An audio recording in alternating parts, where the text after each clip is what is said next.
जय श्री कृष्ण। आइए आज सुनते हैं श्रावण पुत्रदा एकादशी व्रत कथा।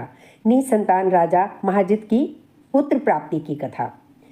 एकादशियों के महात्म्य का आनंद लेते हुए धनुर्धर अर्जुन ने कहा, हे प्रभु, ये कल्याणकारी एवं महापुण्यदायी कथाएं सुनकर मेरे आनंद की सीमा नहीं है तथा मेरी जिज्ञासा बढ़ती जा रही है। हे कमल नयन, अब आप मुझे श्रावण माह के शुक्ल पक्ष की एकादशी की कथा सुनाने की कृपा करें।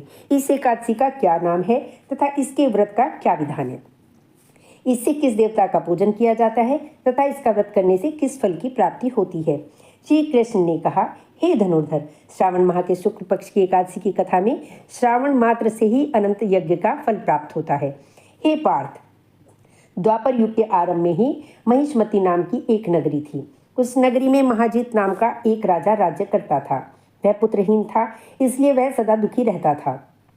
उसे वह राज्य सुख एवं वैभव सभी कुछ अत्यंत ही कष्टदायक प्रतीत होता था, क्योंकि पुत्र के बिना मनुष्य को इस लोक एवं परलोक दोनों में सुख नहीं मिलता है। राजा ने पुत्र प्राप्ति के अनेक उपाय किए, किंतु उसका प्रत्येक उपाय निष्फल रहा। जैसे जैसे राजा महाजीत वृद्धावस्था की ओर बढ़ता जा रहा था, वैसे वैसे उसकी चिंता भी बढ़ती जा रही थी। एक दिन राजा ने अपनी सभा को संबोधित करते हुए कहा, न तो मैंने अपने जीवन में कोई पाप किया है, न ही अन्यायपूर्वक प्रजा से धन एकत्रित किया है, न ही कभी प्रजा को कष्ट दिया है तथा न ही कभी देवता एवं ब्राह्मणों का निरादर किया है। मैंने प्रजा का सदैव अपने पुत्र के समान पालन किया है, कभी किसी से ईर्ष्या भाव नहीं किया, सभी को एक समान समझा है। मेरे राज्य में कानून भी ऐसे नहीं है जो प्रजा में अनावश्यक भय उत्पन्न करें। इस प्रकार धर्मयुक्त राज्य करने पर भी मैं इस समय अत्यंत कष्ट भोग रहा हूँ। इसका क्या कारण है, मेरी समझ में कुछ नहीं आ रहा है। आप इस पर विचार करें कि इसका क्या कारण है तथा क्या इस जीवन पर्यंत मैं इस कष्ट से मुक्त हो पाऊंगा। राजा के इस कष्ट के निवारण के लिए मंत्री आदि वन को गए, ताकि वहां जाकर किसी ऋषि मुनि को राजा का दुख बताकर कोई समाधान पा सके। वन में जाकर उन्होंने श्रेष्ठ ऋषि मुनियों के दर्शन किए। उस वन में वयोवृद्ध एवं धर्म के ज्ञाता महर्षि लोमश भी रहते थे। वे सभी जन महर्षि लोमश के पास गए। उन सभी ने महर्षि लोमश को दंडवत प्रणाम किया तथा उनके सम्मुख बैठ गए। महर्षि के दर्शन से सभी को बड़ी प्रसन्नता हुई तथा सभी ने महर्षि लोमश से प्रार्थना की, हे देव, हमारे अहोभाग्य हैं कि हमें आपके दर्शनों का सौभाग्य प्राप्त हुआ। मंत्री की बात सुन लोमश ऋषि ने कहा, हे मंत्रीवर, आप लोगों की विनम्रता एवं सद्व्यवहार से मैं अति प्रसन्न हूँ। आप मुझे अपने आने का प्रयोजन कहें, मैं आपके कार्य को अपने सामर्थ्य के अनुसार अवश्य ही करूँगा, क्योंकि हमारा शरीर ही परोपकार के लिए बना है। लोमश ऋषि के ऐसे मृदु वचन सुनकर मंत्री ने कहा, हे ऋषिवर, आप हमारी सभी बातों को ज्ञात करने में ब्रह्मा से भी अधिक समर्थ हैं, अतः आप हमारे संदेह का निवारण कीजिए। महिष्मती नामक नगरी के महाराजा महाजीत बड़े ही धर्मात्मा व प्रजावत्सल हैं। यद्यपि वह प्रजा का पुत्र के समान धर्मानुसार पालन करते हैं, तथापि वे पुत्रहीन हैं। हे महामुनि, इससे वह अत्यंत दुखी रहते हैं। हम लोग उनकी प्रजा हैं, हम भी उनके दुख से आहत हो रहे हैं, क्योंकि प्रजा का यह कर्तव्य है कि राजा के सुख में सुख और दुख में दुख माने। हमें अभी तक उनके पुत्रहीन होने का कारण ज्ञात नहीं हुआ है, इसलिए हम आपके पास आए हैं।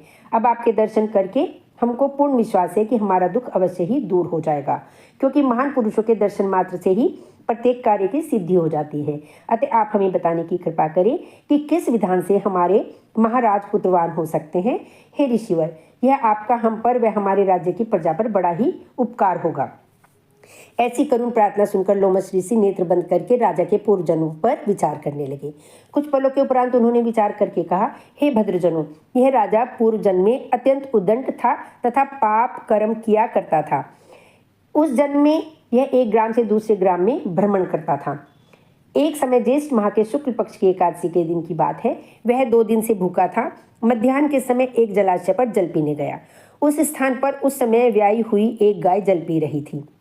राजा ने उसको प्यासी ही भगा दिया तथा स्वयं जल का पान करने लगा। हे श्रेष्ठ पुरुषों, इसलिए राजा को यह कष्ट भोगना पड़ रहा है। एकादशी के दिन भूखा रहने का फल यह हुआ कि उस जन्म में यह राजा है तथा प्यासी गाय को जलाशय से भगाने के कारण पुत्रहीन है। यह सुनकर सभी सभासद प्रार्थना करने लगे, हे ऋषि, शेष शास्त्रों में ऐसा वर्णित है कि पुण्य से पाप नष्ट हो जाते हैं, अतः कृपा करके आप हमें ऐसा कोई उपाय बताइए जिससे हमारे राज्य के पूर्वजन्म के पाप नष्ट हो जाए तथा उन्हें पुत्र रत्न की प्राप्ति हो। सभासदों की प्रार्थना सुनकर लोमस ऋषि ने कहा, हे श्रेष्ठ पुरुषों, यदि तुम सभी श्रावण माह के शुक्ल पक्ष की पुत्रदा एकादशी का व्रत एवं रात्रि जागरण करो तथा उस व्रत का फल राजा के निमित्त कर दो तो तुम्हारे राजा के यहाँ पुत्र उत्पन्न होगा। व्रत के फलस्वरूप राजा के सभी कष्टों का नाश हो जाएगा।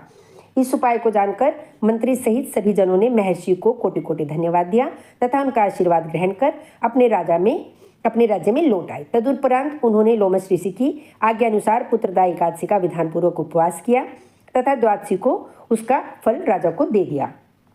इस पुण्य के प्रभाव से रानी ने गर्भ धारण किया तथा 9 माह पश्चात एक अत्यंत तेजस्वी पुत्र को जन्म दिया। हे पांडु पुत्र, इसलिए इस एकादशी का नाम